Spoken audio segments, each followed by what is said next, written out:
Greetings, mighty companions. Anna Kujawa here, and this is Practical and Healing Applications of A Course in Miracles. And in this class, we let the spirit that we all share decide for us through the random number generator of what section that we study. So what we're going to do is just a few minutes of tuning into the spirit and asking for Spirit's guidance, and then we're going to use the random number generator to find out where in A Course in Miracles and what in A Course in Miracles that we hear today. So, if you haven't already, close your eyes and take a breath, and let's allow our mind to come back home to the present moment, where we are. This is our time to leave the world behind, that we might go within to who we are and where we are, remembering, resting, healing.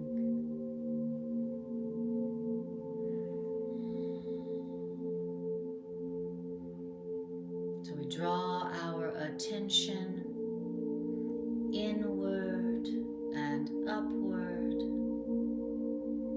feeling for the spirit that lives within us, that is us, feeling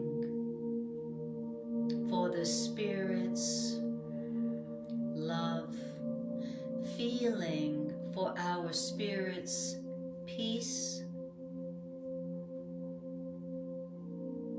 listening for our spirit's wisdom,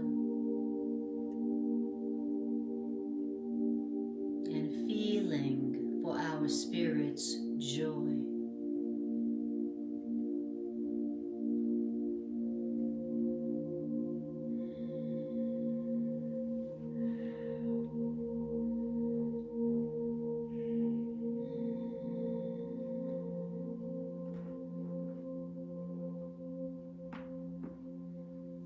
What does your spirit feel like?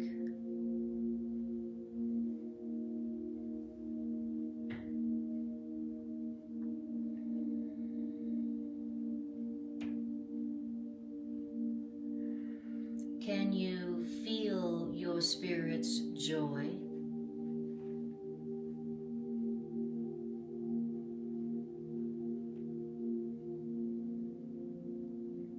Can you feel your spirit's innocence?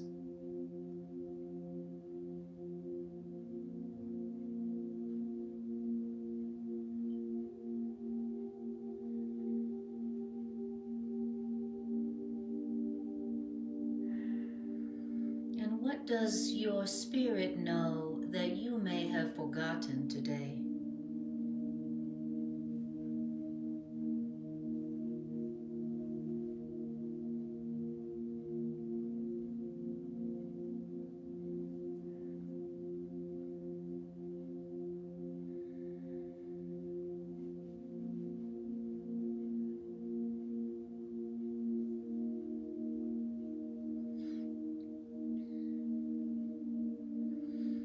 Let's ask our spirit, which is our true self. Spirit, true self within, what is it that you know that I've forgotten, that I'm suffering because of?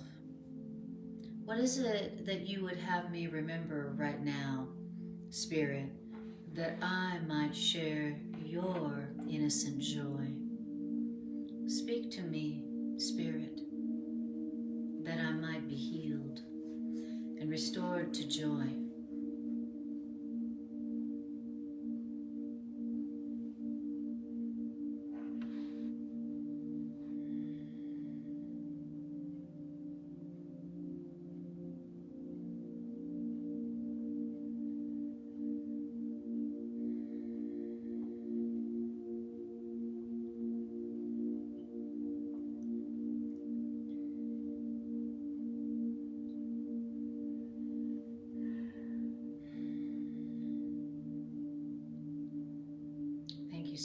And Spirit, we give you this time together where we come together to hear the words of our teacher through A Course in Miracles.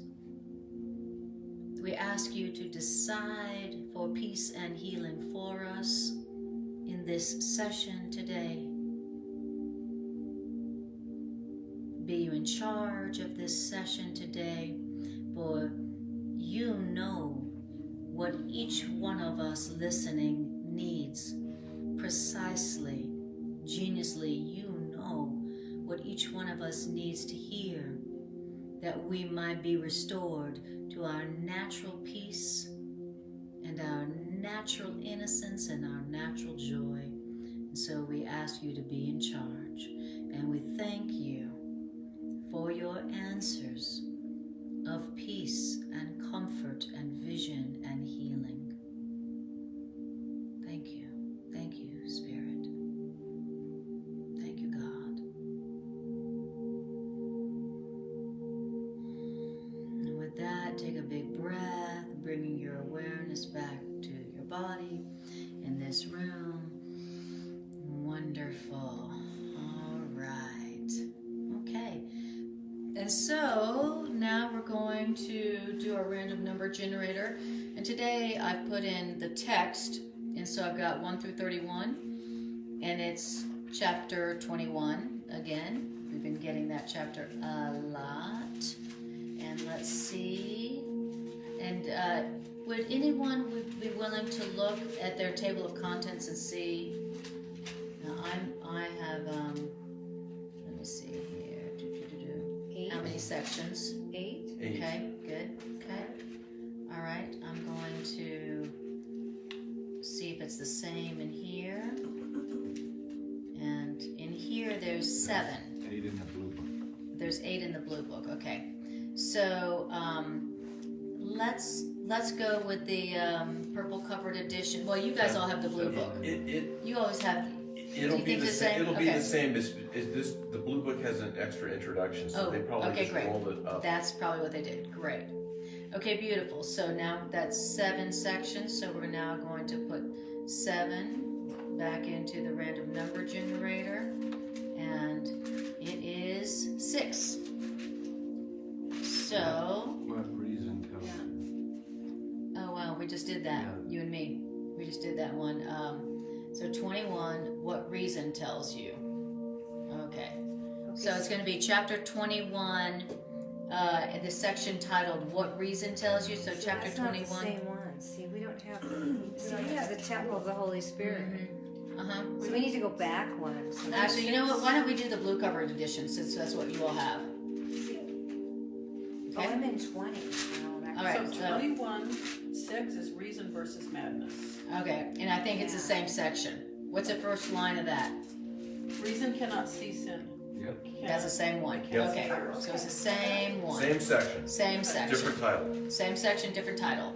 Okay, so it's chapter 21, section 6 in the purple covered edition, and it's chapter 21, section 6. Oh, so it's 6 and 7. Madness? Is that it? Mm-hmm. Okay, great. Okay, let me go back here. Get in the right book. All right, thank you guys. So if you guys wouldn't mind writing in here chapter 21, section 7, or just put in there reason versus madness. Just put section 6. Reason 6, versus. right? Okay, 6 or 7. 6 and All right, okay. So chapter 21. Here we go. Okay, so in the original name of this section, the original name of this is What Reason Tells You. So just in case you ever wanted to listen to what reason says, what's reasonable. yeah, this is what you would hear. Okay. Now in the blue covered edition, which is the edited version, that section is called Reason versus Madness. 2 great titles, both totally fit. So we're going to hear the difference between reason, somebody who's in their right mind, has access to reason. Somebody who's in their wrong mind does not have access to reason, and so they are what we call mad, meaning insane. Okay? So we're going to hear about those two different states of mind that you can access anytime.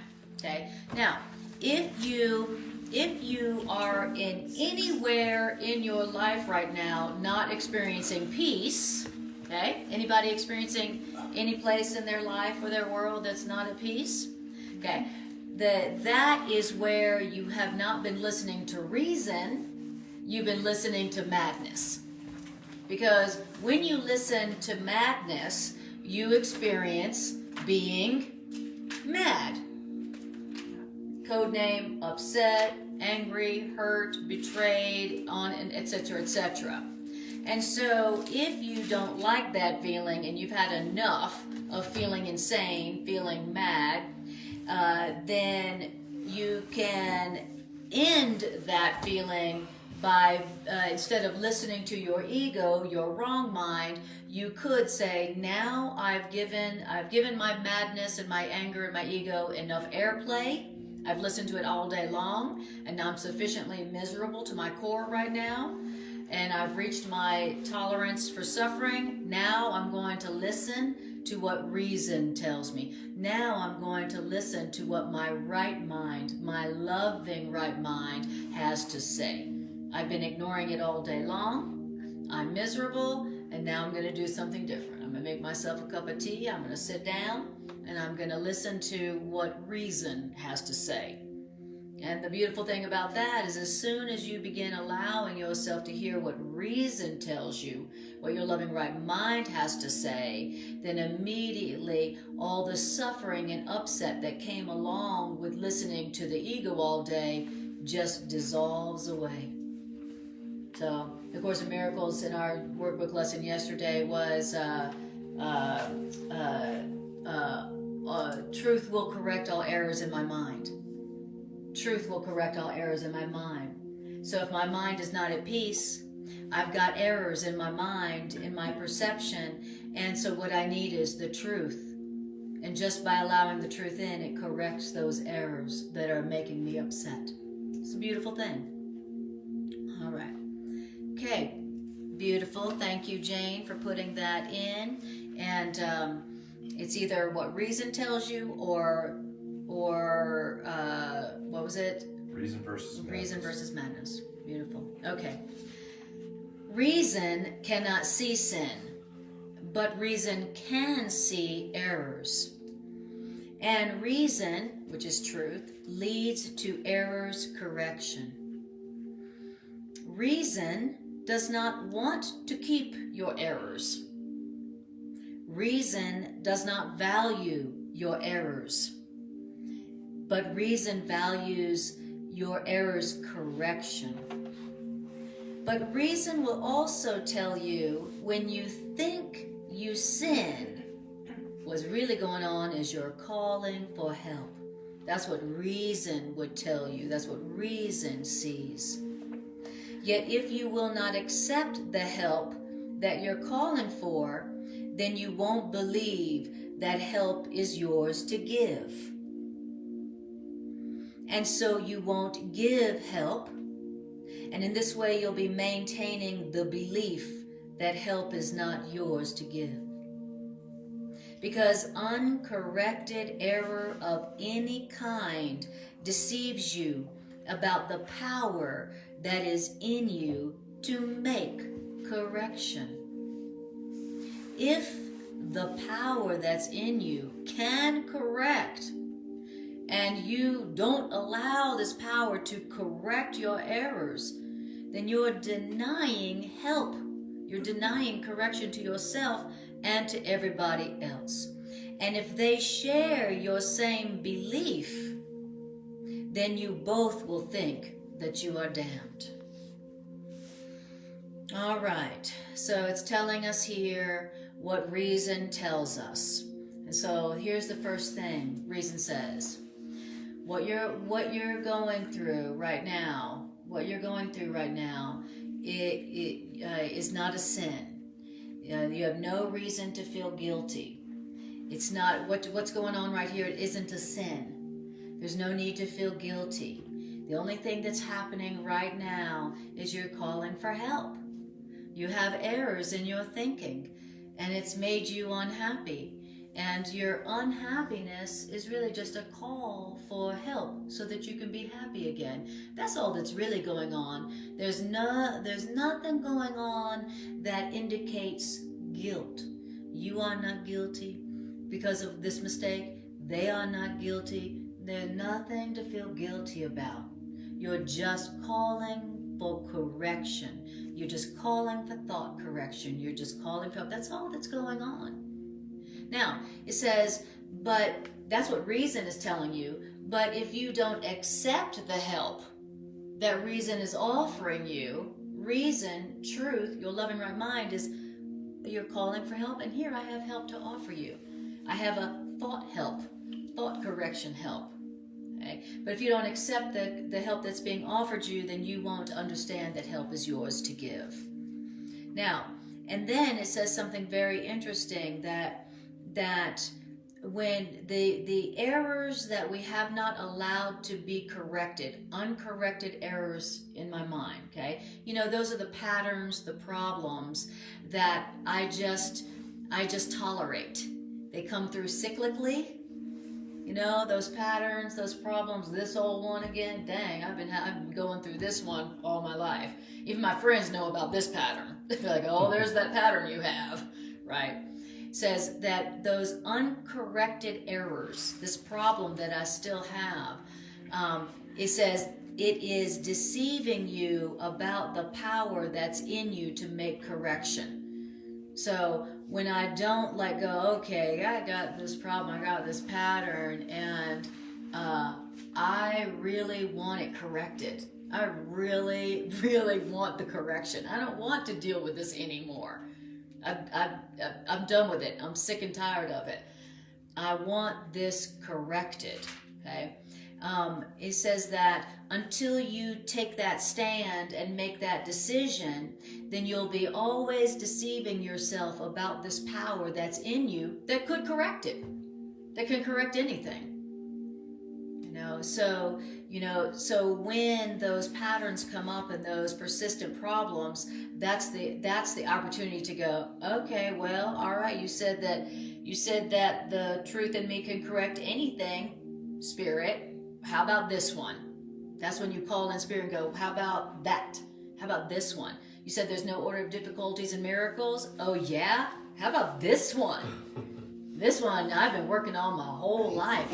And according to some psychics, many lifetimes. How about this one? He says, and until you do that, then you're just going to be continually deceiving yourself. In other words, you're going to be walking around with this incredible power within you that can correct any error, any problem, and then you're never using it. It's like you drive around, the fastest sports car in the world, but you never take the car above 50. Having no idea of the motor and the power that's underneath the hood.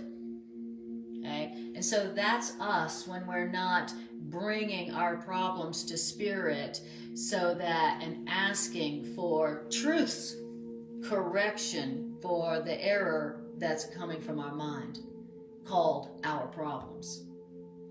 Okay? So, questions?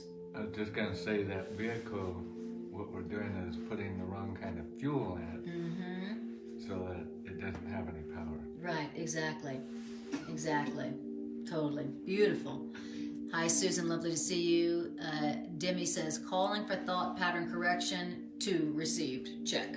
Beautiful. Very good. Yeah, I'm calling for correction and I accept it.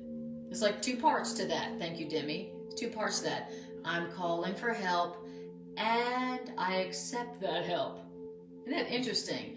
We're as Course in Miracles students, we're used to going, I'm calling for love. They're calling for love, calling for help, but forgetting to do the second part, and I accept that help. Thank you very much. I ask for the correction of this error, this problem, so that I can understand that within me now is the power to correct this problem and any problem. That's what it means to be empowered for real. I know I have a power that's within me that can correct this problem. I just haven't been allowing it to do so. I haven't been acknowledging that I got some kind of power like that within me. Okay. So anybody got any problems, any problem patterns or pattern problems that they would like to bring into this tonight? Okay. Bring them on in. Beautiful. I love it. And Tony Lucky Winston says, don't give up your peace for our ego's perception. Amen to that. Okay. Now, it says that this perception that says if you deny that power that's within you to make correction, then you're denying it in them. They'll think they're damned, and you'll also think you're damned, because neither of you will know the power that's in you to correct all your errors and problems. He says, but you could spare them and yourself this, because reason, correction, would not make way for correction in you alone. So you can spare them feeling like they're screwed. And you could, just as well as you could spare yourself that feeling of being screwed. You know, that's the feeling of problems. Man, I'm screwed. I am screwed. That, to me, that's the emotional content of those problems. Like, I'm screwed. I'm so screwed. Okay? It's saying that when we deny the power that's within us to make correction and just assume that we're screwed, then guess what? Now they feel the same way about themselves. I'm screwed. This obviously has more power than me, you know. This is more powerful than me. I'm screwed. He says, but you could spare them and yourself that feeling of being screwed, because reason would not make way for correction in you alone. That's because correction cannot be accepted or refused by you without them. Wow. I can't refuse or accept correction without them.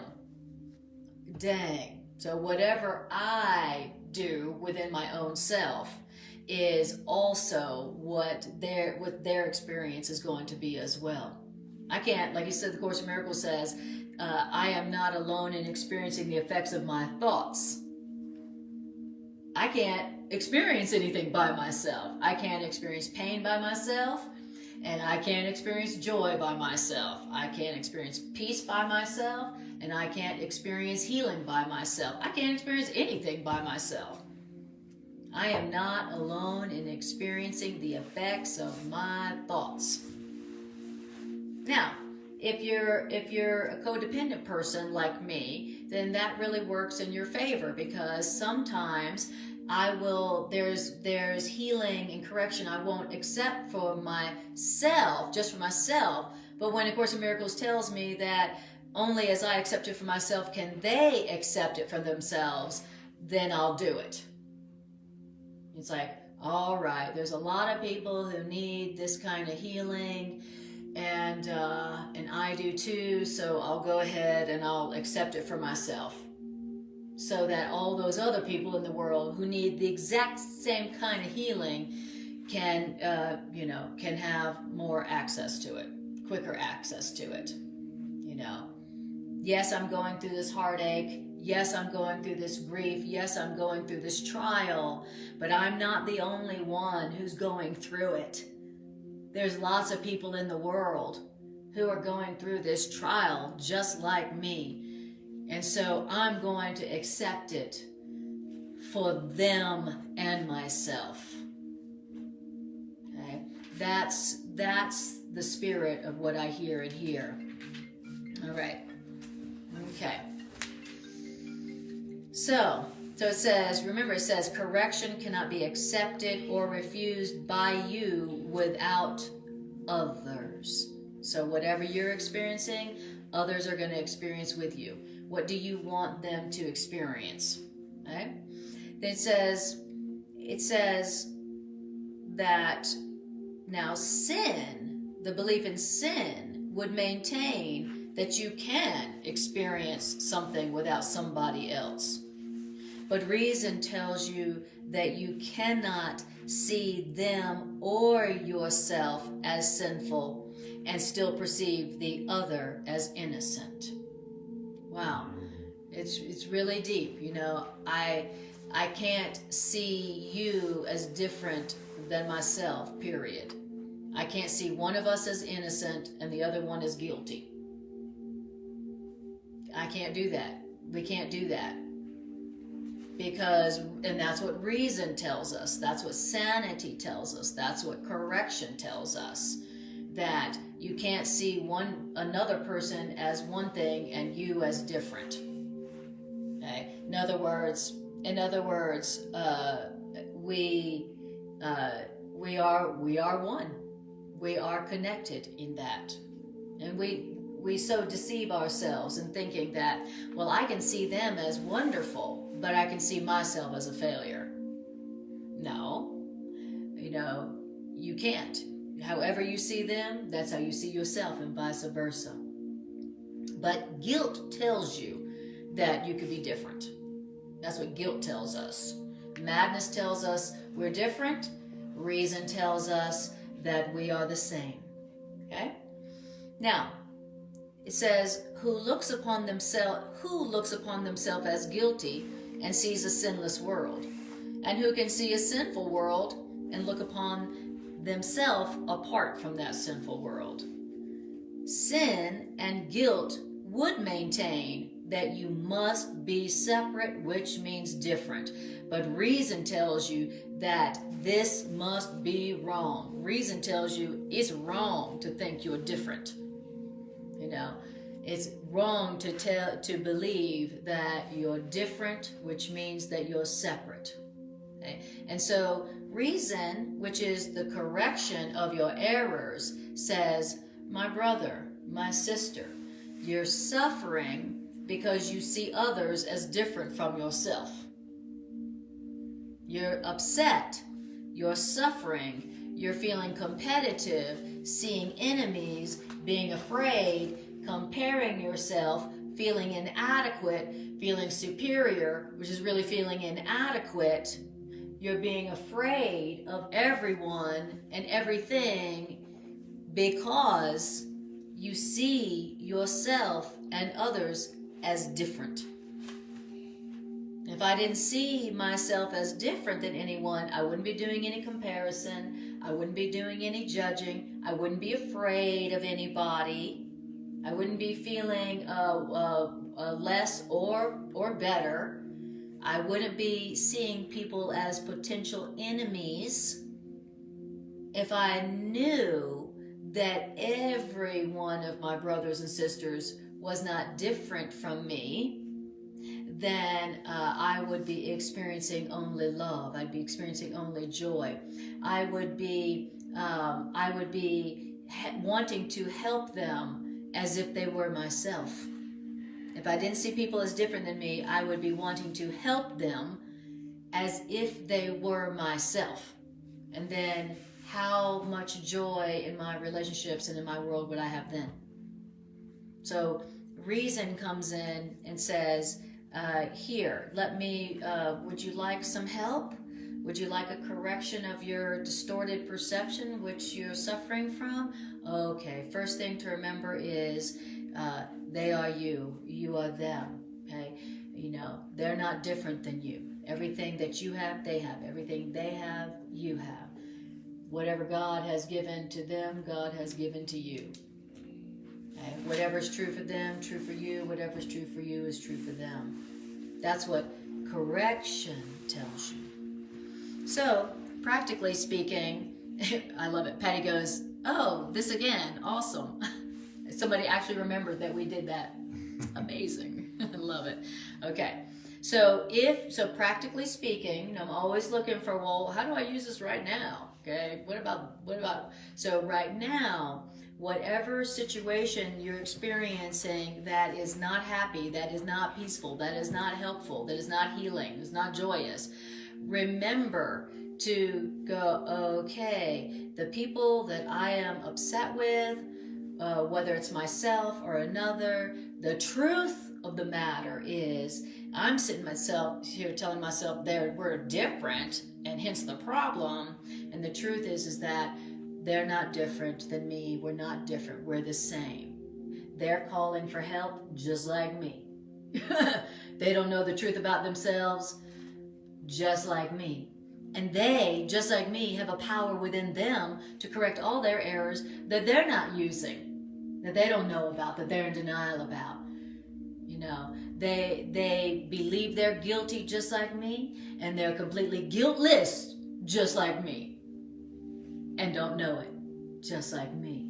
Now, when you start taking that, looking at the situation and the people in that situation with you through the lens of truth, through the lens of what reason tells you, in correction of error, end of problem, back to peace, back to love and joy. Because really, all conflict between two people is, we're different. We have different interests. So I got to protect my own interest. And since we're different, and that means we could have different interests, that means you could be a potential enemy.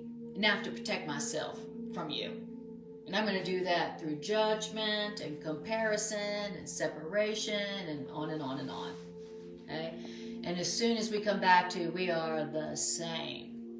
We are both calling for love. We've forgotten about the truth about ourselves, and we're all created as sinless and guiltless by our Creator. We are the same. We're not different. All right.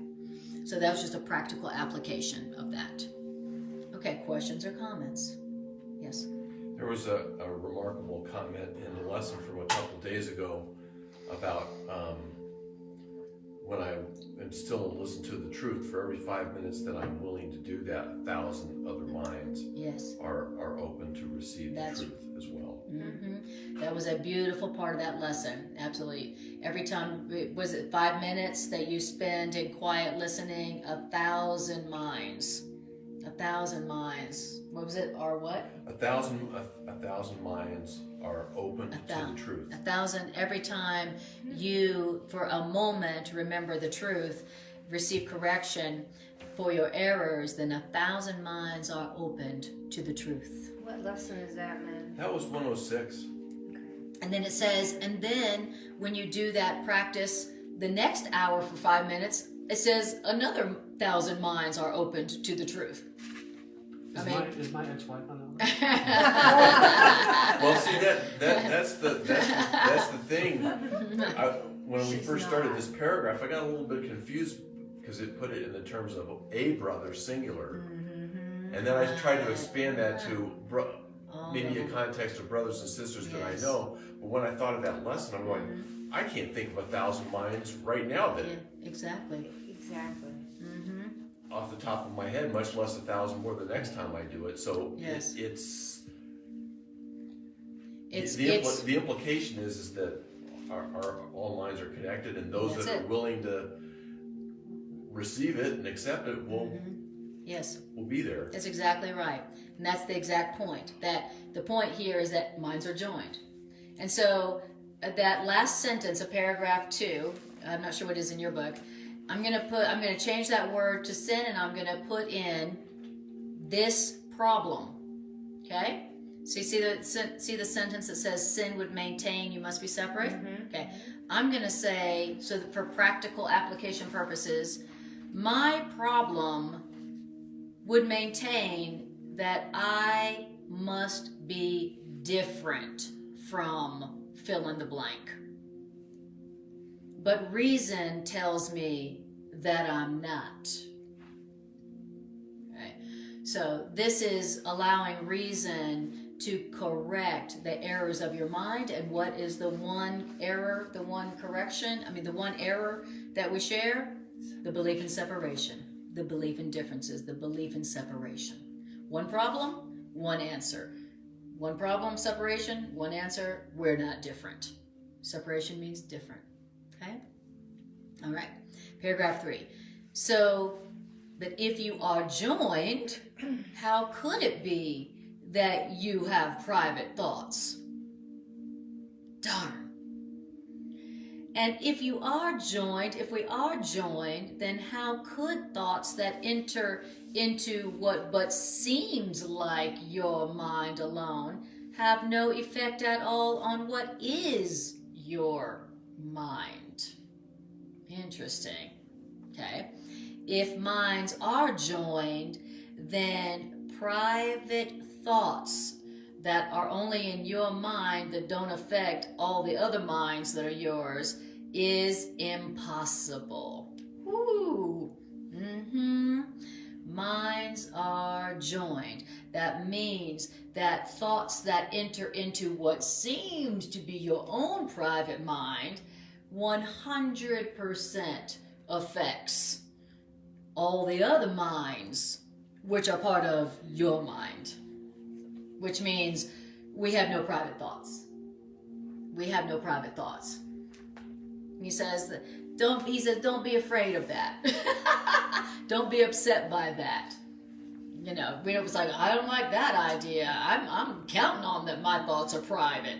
There's a good chance you don't know him personally. What do you say? There's a good chance you don't know him personally. Exactly.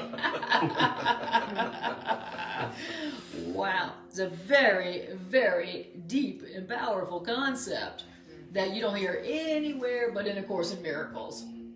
You know, I have no private thoughts. You have no private thoughts. Whatever thoughts enter your mind, enter the mind. Right?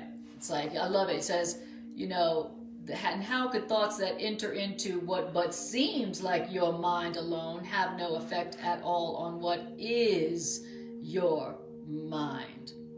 If minds are joined, this is impossible, which means no one can think only for themselves.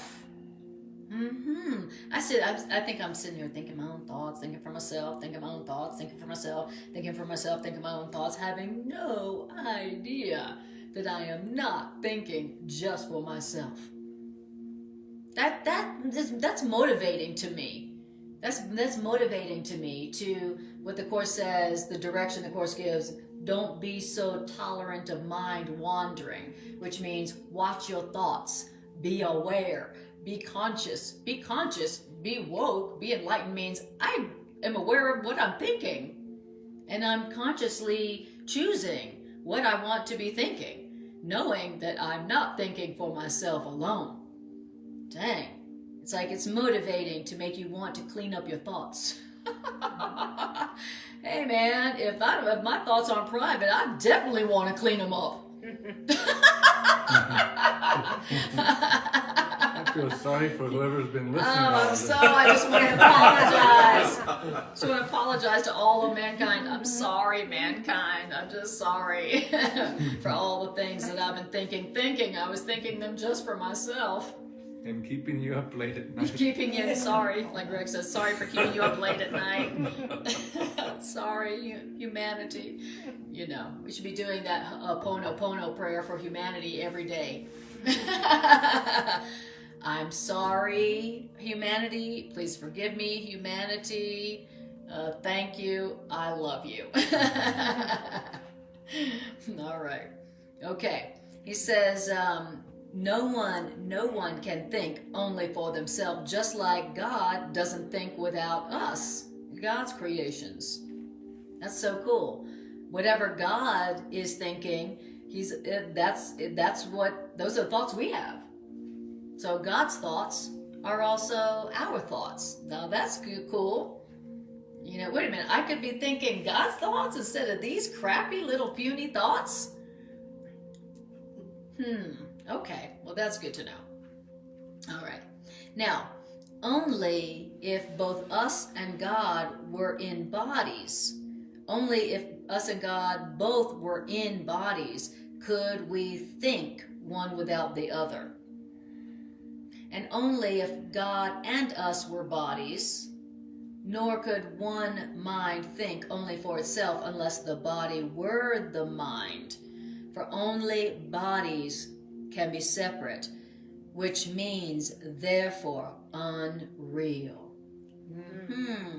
If we could think without affecting others, if God could think without affecting us, if we could think without affecting God, then we would be bodies. We would be in bodies, like it says. Does that say, in the blue book, does it say only we're both in bodies? Mm-hmm. Does that say? Okay, great. Okay.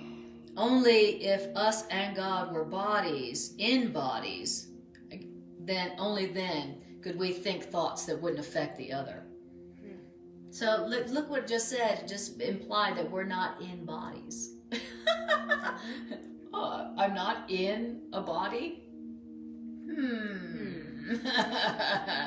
No, you just think you're in a body. Really, you're everywhere. I just think I'm in a body. Somewhere in here it talks about how the body's actually projected out of our mind. Exactly. Yeah, it's somewhere in the Course it says the body is really outside of you, and it says the ego is a thing apart from you.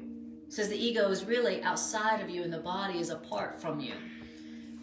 So really, we're not in the body is in our mind. That's what's really going on. Okay? The body's in our mind. All right. So it says, and because bodies are separate, that's why bodies are unreal. That's your all the clues you need that the body is not even real. And the home of madness, the body, cannot be the home of reason. So if you want sanity and you want reason, you want truth, you ain't gonna find it in the body. Okay, it's not gonna be something from the body. Yet it is easy to leave the home of madness, the body, if you see reason. I could leave the body if I wanted to see what reason sees. If I wanted to hear what reason tells me. That's interesting. Not only I could leave the body, it says it's easy to leave, and in this book, the word leave is emphasized. It's easy to leave the home of madness, the body, if you see reason. Are you saying I could leave my body and go on a vacation from my body if I wanted to? It's like a spiritual Airbnb, where you can leave your body for a while, go hang out in Spiritville, and then come on back when you wanted, when you had enough peace. All right, I've had enough peace for one week. I'm gonna go back into the home of madness for a while and do some upkeep. Because that's what we've been doing in the body all day long. Upkeep. I love it.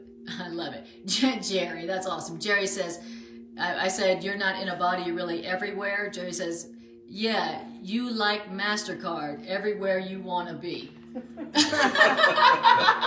Very good, Jerry. Another great Jerryism. Very good. Demi says, no need to buy clothes, less expensive and restful, peace and joy. I love it. No need to buy clothes. Don't even say that, Demi. Sure would save a lot of money. I mean, truly, if you could spend half the time out of the body, think how much money you would save. Think of all, what the Course says, what plans do you make during the day that don't involve the body's protection, pride, and pleasure in some form or another? All day long. What plans do you make that don't involve the body's pleasure, pride, and protection? Where can you sign up for this retreat in Spirit? It said right here, it said, yet it is easy to leave the home of madness if you see reason, which is the same as saying if you see the truth. So if you're having an experience with your body right now that doesn't feel good and light and doesn't feel good, then it means that you have forgotten what truth knows. You've forgotten what reason sees and what reason tells you. You've been listening to madness all day long. And when you're listening to madness all day long, what does it do? It's like it makes the body heavier. It like binds you more and more to your body, so your body gets heavier and more sore and more contracted, right? The more you're listening to madness, the more you think you are your body. The more you think you are a body, the more you think you are a body. And the more you think you are your body, the heavier and more depressed you feel. Because what else are you going to feel besides depressed if you're like, crap, this is me? Is this all there is? Oh my God. So All right. www.reason.gone. Yes, reason dot God. .gone. Dot God. Gone. Gone. Oh, reason I thought you said gun. www.reason.gone. Yes, exactly. All right. Exactly. All right. Beautiful. Okay. Yeah, I never saw that quite like that before. So, if your body's feeling heavy and you're feeling depressed about your body, then it just means that you got errors going on in your mind, and you've got a power that's within you that can correct those errors in your mind so that you can leave that home of madness, that experience of heaviness and depression, and experience the lightness, the joy, the ease, the grace, the abundance, the flow, the fun that your spirit is experiencing 24/7. Your spirit, your real self, is in heaven all the time. It never left him. It's just sitting there in heaven going, come on, come on. Partying like a big Come dog. on, party like a big dog. It's awesome over here. Party like a big dog. Cool girl. Exactly. That's what your spirit's doing. Your spirit is in heaven all the time, 24/7. Spirit's in heaven 24/7, waiting for you, calling to you. How about now? How about today? It doesn't matter what happened yesterday. It doesn't matter what happened 5 minutes ago. How about now? Come play with me in heaven. It's awesome. I got hot springs. Everything's free. You're not burning down with the body. You're flying around. It's awesome. You don't have to buy anything. You don't have to earn your right to live. I was listening to this guy. He was talking about some encounter he had with an extraterrestrial, and that he was trying to explain to the extraterrestrials about money, and the extraterrestrials were like, I don't understand how it is where you would have to pay to live on your own planet. And I was like, kind of insane, huh? Madness. That's hell. You have to pay to live on your own planet. The alien was like, I don't understand. That doesn't really make any sense. I go, yeah, because it's insane. All right. So, beautiful. And hi, Irene. Lovely to see you. Okay, in other words, paragraph 4. You don't leave insanity by going somewhere else. Well, how do I leave my insanity? I'd like to leave my insanity and go on a vacation. Okay, you want to leave your insanity? You want to leave your upset? Here's how you leave this problem. You leave this problem, you leave your madness simply by accepting reason or truth where your madness was. That's how you do it. Your madness and your reason, they see the same things in your life, but it's certain that your insanity and your reason, they look upon everything in your life very differently. Your madness is an attack on reason that drives reason, which means truth, out of mind and takes truth's place. That's what madness is. Okay, now I'm going to put this problem in there, okay? That sentence, madness is an attack. Now I'm going to read it like this. This problem that I'm going through is me attacking the truth and driving the truth out of my mind and taking truth's place in my mind. That's what this problem is. Okay? So when you read A Course in Miracles, put your problem in there. Put this problem, my problem, what I'm going through, so that while you're reading, you're automatically doing application. Okay? So it says, so this problem is an attack, my attack on truth, that's driving truth out of my mind and taking truth's place in my mind. Now, reason, truth, does not attack, but truth and reason takes the place of madness quietly, which means it replaces your insanity, your upset, if it be the will of the insane to listen to that truth. I love that. If it be your will to listen to truth instead of the ego that you've been listening to that's driving you insane, if it be thy will, if it be your will to listen to truth, even for a moment, then that truth will quietly replace your insanity, your upset, this problem. The truth will quietly replace this problem if it be my will to listen to the truth. So what do I want to do? I can sit here and listen to my ego that I've been listening to all day long, that's made me feel this big, like a piece of dirt. Or I can now start to listen to truth. I could go, okay, it's my will. I'm going to now listen to some truth. I'm going to read some course, or I'm going to put some course on and listen to it in my car. You know, I'm sick and tired of being sick and tired. I've been listening to my ego judge me, put me down, belittle me, tell me I'm worthless, tell me also they're worthless, judge them all day long. I'm exhausted, I feel miserable. And all right, now it's my will to listen to something different. Now it's my will to listen to the loving thoughts, the loving truth about myself that I haven't been listening to all day long.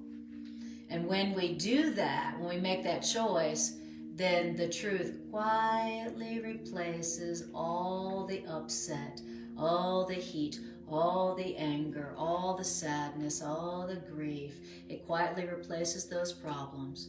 Quietly. Where'd they go? I was insane, out of my mind. I sat down, I started listening to some course, reading some course, and the next thing I knew, feeling great. I can't even remember what I was upset about. That's how the truth quietly replaces it. All right. Questions or comments? So I might be nitpicking the language here a little bit. So the lesson today, there was a sentence in there that talked about true light, true vision. You know, and that the sentence says, "And thus what is the same is seen as one, while what is not the same remains unnoticed, for it is not there," which is like probably the purest place you could get on planet Earth, right? Okay, so but then this, I'm just trying to square it with the sentence. Madness and reason see the same things, but it is certain that they look upon them differently. So there's still some perceptual context here to this sentence. Yeah, like say I've got this problem going on, and here's my problem, and and both my higher self and my ego are both looking at that problem, but they're interpreting it completely differently. And I can choose either one, but I have the power that's in me that has the power to make correction is the power to choose which voice or to change which voice that I want to interpret this problem for me. That's the power. And it says madness and reason. So the spirit and the ego. Yes. It doesn't say they see the same problem, it says they see the same things. Right. The problem is, under the guidance of the ego, is that it sees a problem. The spirit doesn't ever see a problem. It only sees everything working out beautifully and perfectly. And it's like, what are you talking about? Are you looking at what I'm looking at? Yeah, there's a problem. I don't see a problem. So ego sees a problem, and spirit sees opportunity, Sees a lesson, blessings. blessings, miracles. Right. So they both are. They both. You know. So you're right. Perception is involved. The Course in Miracles says that Holy Spirit is using perception. Why? Because we are using perception. If Spirit couldn't utilize perception, then Spirit couldn't be helpful for us. Spirit couldn't be the bridge for us between perception and knowledge. Okay. So Spirit is using perception. It's using your perception. You know. Anna and I were laughing. We were demonstrating this yesterday.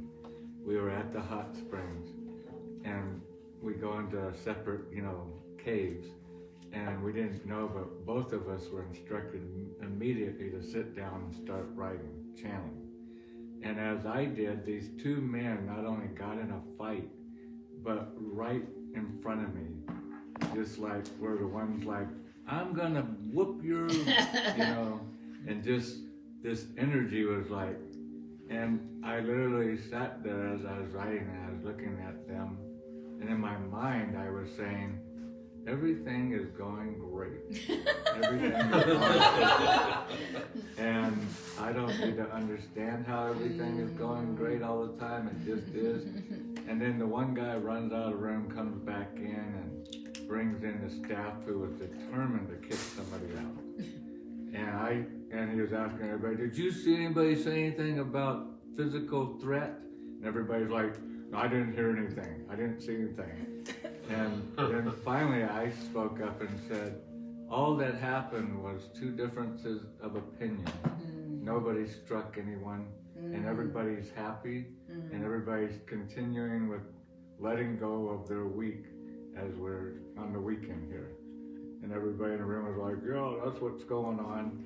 And then the guy goes, and everybody needs to do what this guy is doing and meditate. That's what this place is for. And then he just went on and on about how great I was doing. And then a short time after that, this guy collapses in there. In the and caves. Paramedics come in. Paramedics. And then it went on beyond that. And that's what we're laughing about. It was just one presentation of a seeming problem, but it's not a problem. And now, what are you going to do with it? Yeah, exactly. Are you going to let reason tell you, interpret for you what's happening? There's no problem going on here. Or are you going to let insanity, fear tell you what's going on here? There's a problem. And because in that situation, because Greg used reason and sanity to interpret to him what was going on, and because minds are joined, it transformed the entire thing. Where somebody was going to fight, but they didn't. Somebody was going to get kicked out, maybe police call, and that didn't happen. Everybody went back to peace. And everybody was really loving after they left the room. Because minds are joined. That's a perfect example of that. Perfect example of that. All right. Very nice. Yeah, it was a wild day. Full moon yesterday. Really, it's quite an interesting day yesterday. Okay, beautiful. Hi, Nini Michelle. Lovely to see you. Hi, Trisha. Lovely to see you as well. Okay, so it just told us how to leave insanity. Okay, if insanity if you get tired of how insanity's been treating you all day, your insanity's been putting you down and telling you you're nothing and you don't deserve it and nothing's gonna go right, and if insanity all day long's been telling you you're screwed and you're doomed, and if you want to leave insanity, like I don't have to take this, I don't have to take this ego, I'm leaving. The way you leave the ego is by simply accepting truth where your madness was. So where was the madness? In your mind, and now you simply accept the truth. How do you leave insanity? You stop listening to it. Just like a bully person. How do you leave them? You stop listening to them. So you don't, if you want to leave insanity, it's not like you go somewhere else. You stop listening to it and you listen to truth instead. Truth will correct all errors in my mind. All right, so it says, so ego and spirit see the same things, but it is certain that ego and spirit look upon those things differently. Ego, madness, insanity is an attack on reason that drives truth and reason out of your mind and takes its place. Now, truth does not attack. Truth doesn't attack. Truth doesn't even attack ego. All truth does is it takes the place of ego. It takes the place of the problem very quietly. Truth just replaces the insanity, the upset, if it is your will to listen to it. Isn't that beautiful? So truth doesn't attack ego. Spirit doesn't attack ego. Spirit doesn't go, all right, ego, it's on. You know, like the Avengers, you know, like the Galactic Guardians, you know. Spirit doesn't attack ego. Truth doesn't attack ego. It just quietly replaces it when you want to listen to it. And the way you attack is you agree there's a problem. Exactly. That's the way you attack. Exactly. Instead of quietly replacing it, you make the problem bigger. Beautiful. Now, he says, but the insane do not know their will. They don't know what they want. The insane, people who are insane don't know what they want. You ever heard that phrase, forgive them for they know not what they do? Well, this is they know not what the insane people know not what they want. Like we were saying about the guys in the cave, they just temporarily forgot that they all wanted to enjoy the last day of their weekend. They just forgot what they wanted. The insane don't know what they want. They don't know what they're doing. They don't know what they want. They've forgotten, oh yeah, I forgot. I just wanted to be happy. I forgot and thought what I wanted to do was fight all day long. I just forgot, right? Okay. The insane know not what they want because the insane believe that they see the body. And the insane let their madness tell them that the body is real. That's what's going on in the minds of the insane. Okay? And when we are insane, not in our right mind, not in our right, peaceful, loving, joyous mind, we have forgotten what we want and think that what we want has something to do with the body. I want what the body can get me. My body's vulnerable, so I'm vulnerable. My body's lacking, so I'm lacking. And what I want is of the body because something of the body will make me happy. That's what it means when you're insane. Okay? So the insane don't know what they want. They have let their insanity tell them that they see the body and they believe the body is real. But reason and truth would be incapable of even seeing the body and believing that the body is real. Dang, your spirit doesn't even see the body. That's pretty wild. And the body for sure knows that the body isn't, the spirit definitely knows the body isn't real. It's not looking at the body because it knows the body ain't real. That's not what the spirit's looking at. It's not what the spirit's thinking about. It's not what the spirit's talking about. It's not what the truth's talking about. When the truth's talking, it ain't about the body. It's about, you've forgotten who you are. You are innocent. You are guiltless. You are the guiltless child of God himself. There's a power in you that has the power to correct all error. Anywhere, for anyone, anytime. You forgot who you are. You're spirit. You're awesome. You're amazing. You're everywhere. You're unlimited. That's what reason is telling us. It's not looking at the body going, oh no. Oh no. Right. And the body can't see the spirit either. And the body can't see the spirit. Exactly. It's exactly right. Right. Body's only looking at the body. The body's eyes were made only to look at the body. That's all it sees. That's all the physical eye sees is the outside form of everything. That's all it sees. And differences. and differences. That's all the body's eyes were literally, the body's eyes literally were made to see differences and everything backwards. Literally. You know, and when you learn about the structure of the eye in school, in biology class, and it shows you how that every image that comes in your physical eye reverses it. It literally is made to see things, everything backwards and everything as separate and different. That's what it's literally made. And so, according to this, we are going to, at some point, stop seeing the body, stop believing that it's real. You know, imagine that. Like, you know, well, yeah, I don't even see the body anymore. That's why I'm so happy and rich With myself and healthy. That's why I look like I'm 20 when I'm 150. All right. So reason isn't looking at the body. It's not concerned about the body. It's not talking about the body. It's not worried about the body. It's not thinking about the body. Reason only sees truth and knows that that's all that's real. And the way that we leave the problems, which are always associated with the body, is to stop looking at the body and thinking about the body and start thinking about what is real, what is true, which is truth. You know, our truth, our one truth. And what's that one truth that it mentioned at the beginning? That we are one. We are one mind. We are all part of one mind. That's the weirdest thing of all. And that's the purpose of bodies, is to make us never even suspect forever that we're one.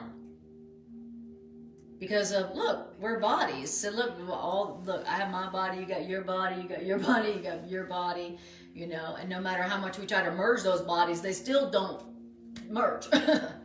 So the bodies is and was our one mind's attempt to deceive ourselves forever that we're not one mind, created by one mind. Wow, that's pretty deep. Look how often we get into fights. I know Anna and I do, when we say to each other, no, that can't be your story. You are ignoring me. I wasn't ignoring you, you were ignoring me. And so those were my thoughts, but you were hearing the same Exactly. thoughts. We have that almost all the every time we get upset with each other, it'd be like, well, you were doing that. No, you were doing that. No, you were doing that. No, you were. That's exactly what you were doing. Yeah. And When, so we're both that's what we hearing- both were doing with our one mind. Yeah, we're both hearing Oh the same yeah. thoughts. Oh yeah, we're one. I know you are, but what am I? Oh my goodness. Exactly. Okay. Beautiful. And it says, reason would be incapable of seeing the body and believing the body is real. And if you would defend the body against your truth, the truth, you will not understand the body or yourself. Okay? So if we are defending the body's reality against the reality of the one mind, self, then what does it say? Then you won't understand your body and you won't understand yourself. And you will feel screwed. How do I know that I must be wrong and in error right now? Because I feel doomed. I feel effed. Okay, so you feel effed. Okay, great. Okay, so that must mean that you are not perceiving correctly right now. And if you were in your right mind, you would be glad about that. You should be glad that you're not right about the way you're seeing it right now, because you know you're going postal. You should be glad that the way you're seeing it is not correct. All right, that was paragraph 4. Beautiful. Hi, Jean. How are you doing? Jean says, "Hola, Greg and Anna." All right. Okay, question. Hola, señorita. Hola, señorita, Greg said. Greg was speaking Spanish. All 5 words. That's all he knows in Spanish. And gracias. All right. So questions, comments. Questions, comments.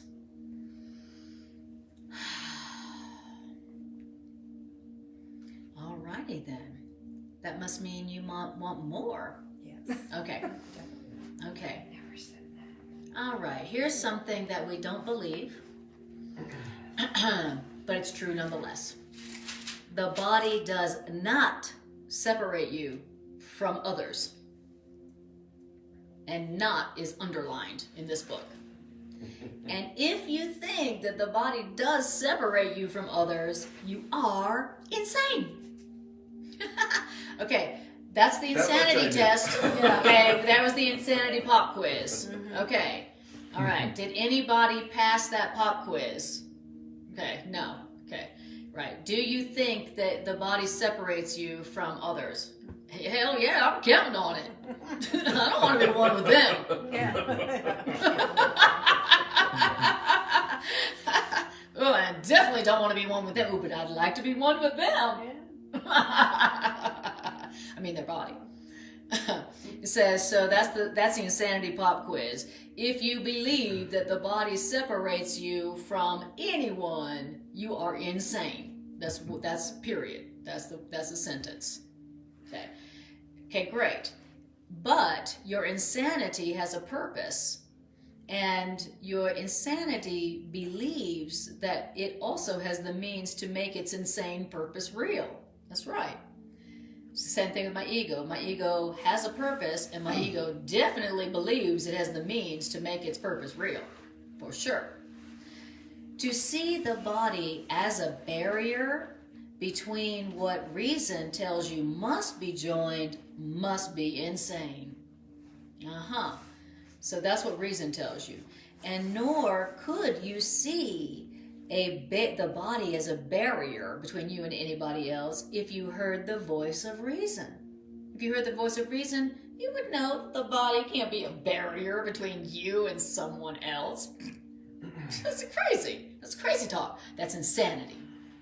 Okay, if you were listening to reason, then you would know that the body can't be a barrier between what must be one.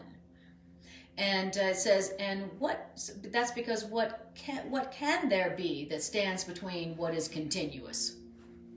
Okay, great question. What can there be that stands between what is continuous? If it's continuous, there is no in-between. It has to be separate things to have an in-between. That's what mutually exclusive. Right, exactly. That's what reason tells you. Okay. What can there be that stands between what is continuous? And if there is nothing in between, then how can what enters part of what's one be kept away from other parts of what's one? I love it. It's like oneness for kindergarten students. Okay, boys and girls. Okay, on the board, we're going to show. Here's that big circle, and this is the one that we are. Okay. And how can what enters this part of the circle over here not be one with what's over here in this part of the circle? And so it is oneness 101. 101 oneness. Now, and it says, reason would tell you this, but think what you must recognize if this oneness be so. Okay, well, what is it that I need to recognize if this oneness is so? It says, paragraph 6, if you choose guilt instead of healing, then you would condemn everybody to what can never be corrected. Wow. Because sin and guilt is the belief that you can make a mistake or do something that can never be corrected. If you choose sin instead of healing, you're going to be condemning yourself and everybody else to what can never be corrected. If guilt is real, if sin is real, then there are some errors that can never be corrected, not even by God.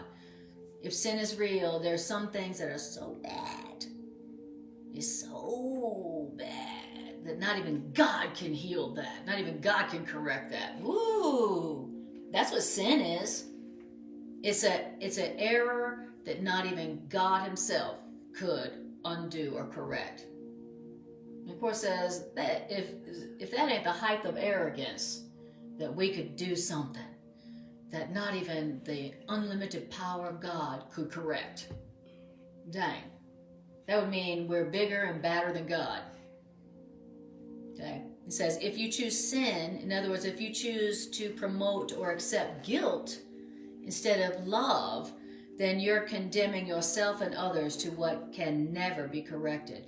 When you're choosing guilt, whether you're accepting it for yourself or giving guilt, what you are doing is you're telling everybody by your choice that they are damned, which means you're telling them by the guilt you're promoting or accepting that they're separate from you and that they are separate from God forever and they are without a hope of safe return.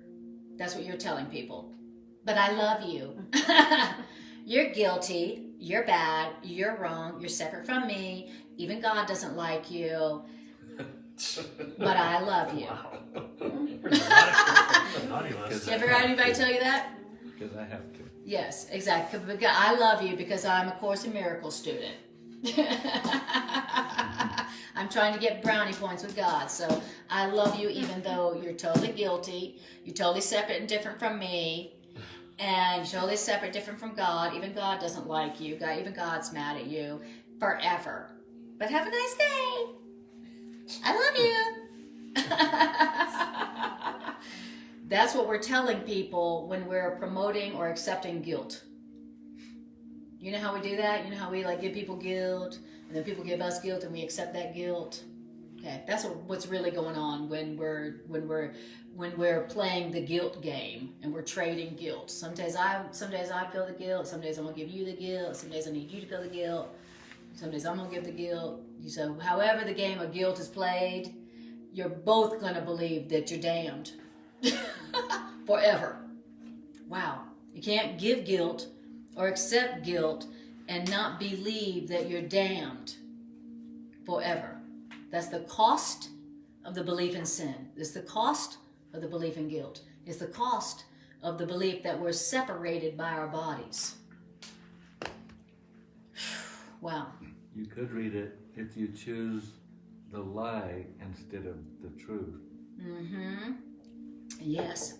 You'll believe, if you choose the lie of separation, of differences and guilt, you'll believe that you're damned, that they're damned, they're separate from you, even God doesn't like them, and that they are without a hope of safe return. But I love you. Have a nice day. Now, it says, you're teaching them this that we just said, and guess what? You're going to learn of them exactly what you taught. What you just taught them and the guilt you gave them is exactly what you just learned. Have a nice day. Because you can teach them only that they are as you would have them be. And what you choose they be is but your choice for you. And have a nice day. And why is that? That's because it's impossible that I want something for you that I don't want for me, because we are one. It's just like going over that lesson. Okay, now we're going to get at oneness from this direction. Now we're going to explain the oneness from this direction. You can't want something for them that you're not going to experience for yourself. So whatever it is you want for them, whatever it is you wish for them, is exactly, whatever it is you teach them about themselves, you're guilty. Not even God likes you. That's exactly what you are learning yourself. It's like, someday we're really going to get that. But I tell you what, as many times as we have, for as many years as we've heard that, we still believe we can give something to somebody that we are not going to experience ourselves. We still think that giving and receiving is different. Why? Because we still believe that we are separate. We still believe that we're separated by our bodies. We still believe we are our bodies. And he says the best, he says, you know, when you, as long as you believe you're a body, you're going to believe that guilt and sin is real. And as long as you believe that guilt and sin is real, you're gonna feel damned. And then the best you'll think you can do is to have some fun and a little bit of pleasure before you die. If you think sin and guilt is real, if you think the body separates you, then that's the best you can do. Give me some pleasure before I die. Thinking that the one who has the most toys and the most pleasure before they die win. The Wow. Jim Morrison theory of life. Exactly. Jim Morrison? Was it? Jim Morrison. When Yes. My kicks before the whole shit house goes up in flames. Exactly. Exactly. And Might so, be doing it again. and so it's so deep. So it's like, so the belief in guilt and sin is the same as the belief that we're separated by our bodies, that our minds are separated by our bodies, and it's, which is the same as the belief that I can give something to you and want something for you that I'm not wanting and believing for myself. It's all the same. It's all the same madness. It's all the same madness, and it is the source of all problems. It's the source of all suffering. The belief that we're separate, which is the same thing as saying the belief that our bodies are real, and that we are our bodies. It's all the same ball of crap. Wow.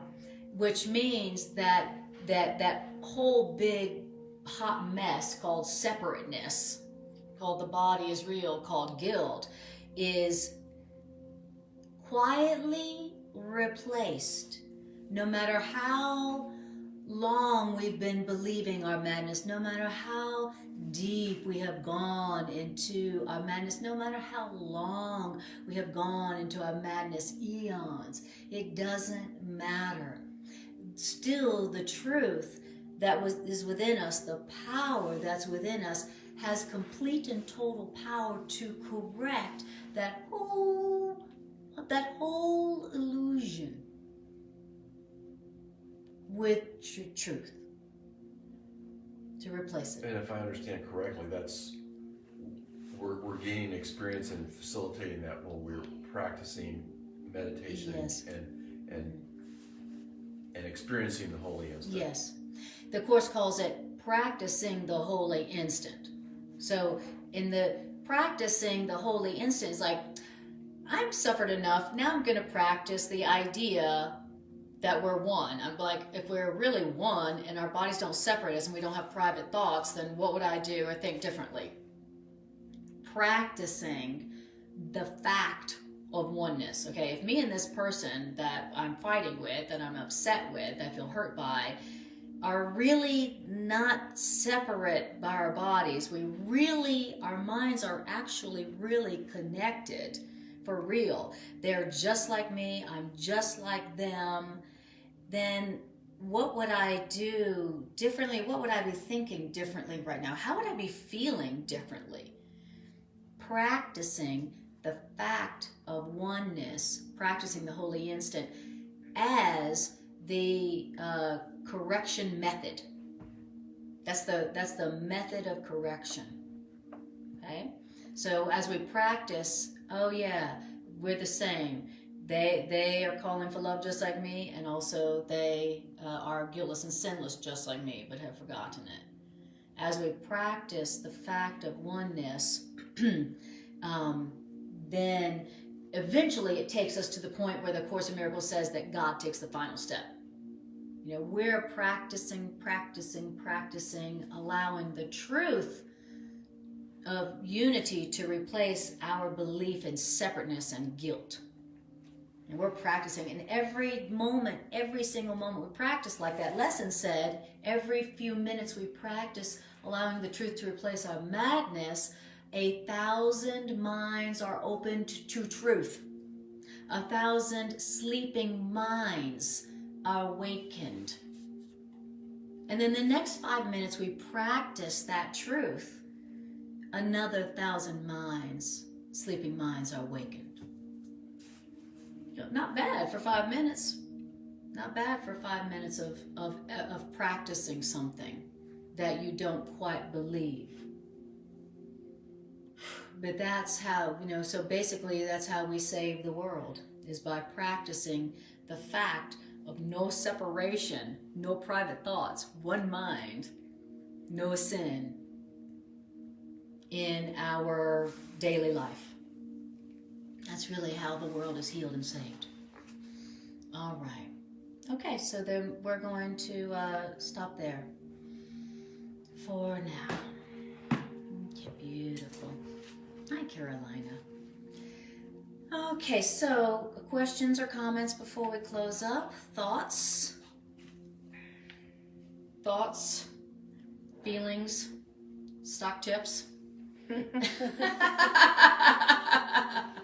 Sell! All right. Okay, so then what we're going to do is we are going to do a few minute integration meditation where we're going to take the ideas and use them. Beautiful. So, if you haven't already, close your eyes and take a breath. And just feel what the truth feels like when you allow it in. This is us leaving our madness by listening to what reason tells us, what the loving truth, what the voice of the loving truth tells us. This is how we leave our madness. We practice accepting what reason tells us, what truth tells us, in place of where we had been listening to a madness. It's so simple. It's so easy to do. It's just a choice. And nothing in all the world can take away this choice from us. It is our one remaining power as seeming prisoner in this world. Our power to choose. To not listen to madness. To not listen to the ego. But to listen instead to the voice of truth, the voice of reason.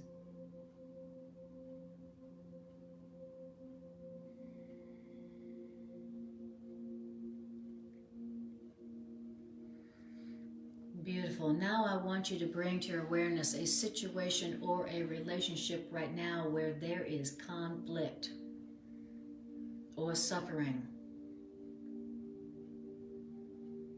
And I want you to see that situation or relationship in your mind. A situation is a relationship. I want you to see the people, places, and things that are in that situation, relationship. And notice the conflict, the differences that appear to you to be real between you and them, or you and that.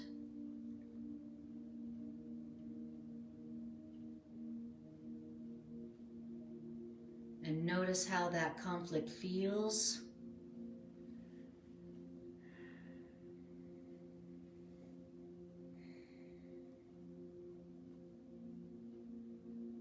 And now I want you to tell yourself the truth. tell yourself that person or that people in this situation are not separate from my mind. Their mind is not separate from my mind just because our bodies look separate. Tell yourself, I am not different from them. They are not different than me. They do not know who they are. They have forgotten what they want, just like me. And they were created guiltless and sinless forever and perfect and complete, just like me.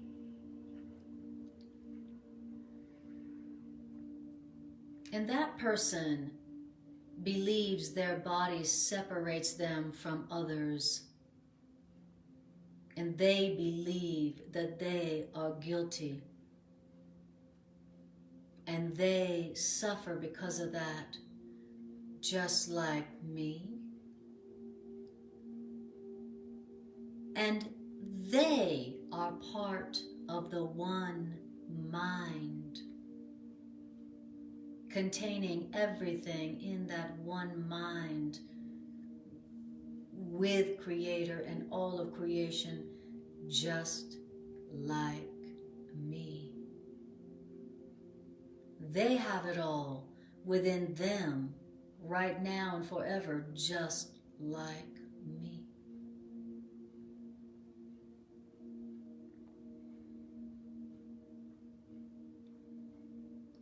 And then remind yourself that person, those people, they were created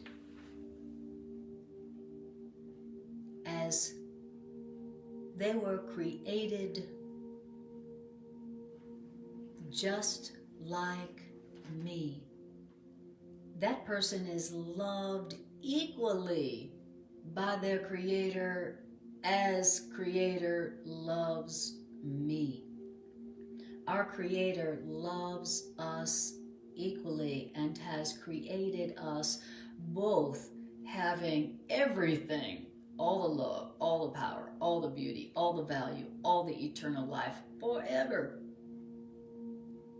We were created the same, we were created equal, we are loved equally by our Creator, and we share one mind.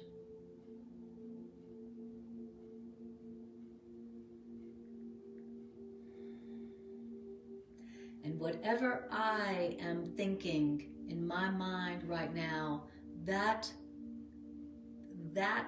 soul is going to experience with me, because we are of one mind. It's impossible I experience something without them.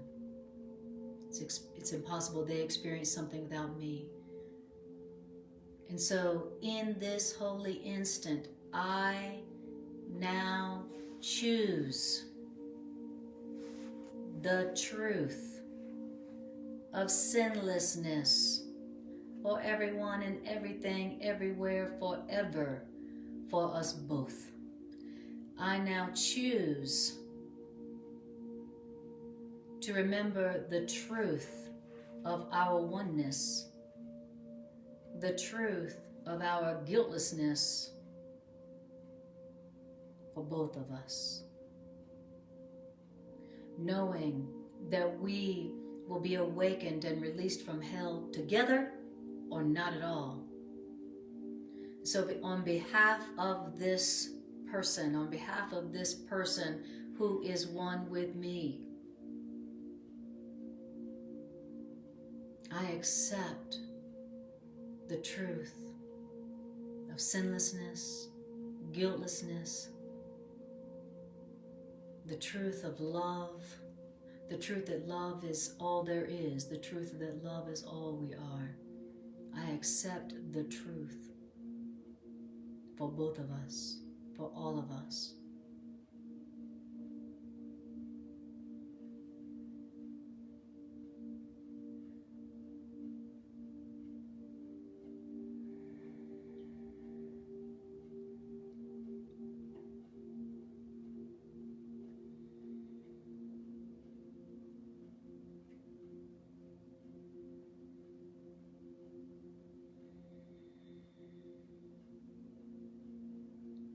And for a moment, feel the fact of your oneness, your one-mindedness with these souls, despite the apparent differences of the bodies. How does that oneness feel? How does it feel to be not separate?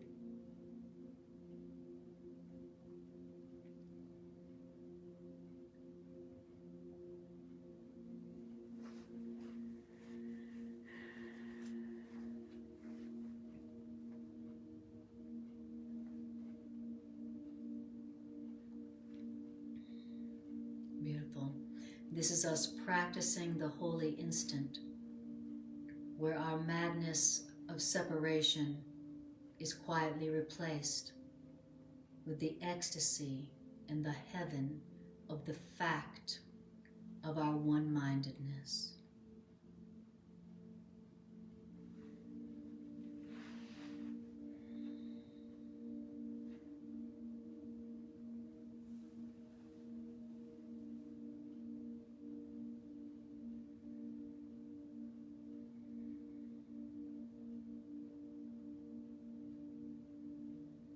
Beautiful. And to that we say, amen. Take a breath and bring your awareness back. All right. Oh, good. Way to practice the holy instant. This is how we heal ourselves. This is how we heal the world. Because we do not heal alone. We do not heal alone. We don't suffer alone. We don't heal alone. I appreciate you guys so much, more than I can say. And I'll see you next class.